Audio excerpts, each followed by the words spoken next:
কোনো কোনো পণ্য খেতে হয়, তাই না?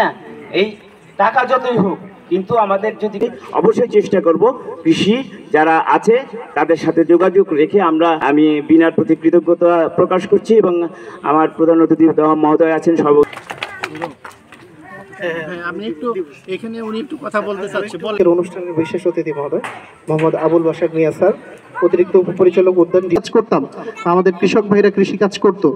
এখন 10 বছর পরে এসেও যদি আপনি চিন্তা করেন, বাংলাদেশের মানুষ কিন্তু আমরা কৃষিক্ষেত্রে এরকম কোনো ধাক্কা সম্মুখীন হয়নি। এটার প্রধান কারণ চাষ করব, সে আগের জাতগুলো নিয়ে থাকবো, আগের প্রযুক্তি নিয়ে থাকবো, তারা কিন্তু পিছিয়ে যাবে।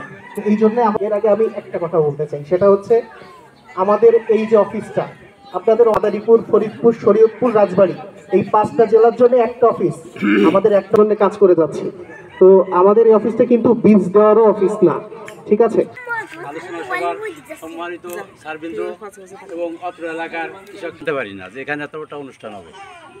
তারপরে যে বীজগুলো আমরা শুনছি, কৃষক যারা অধিকাংশ লোকই মাঠে কাজ করে, তারা অনেকেই অমুক দিন এই বীজ দেবে, অমুক দিন এই জিনিসটা হবে, সেই জিনিসগুলো আমাকে একটা জানার একটা ধন্যবাদ।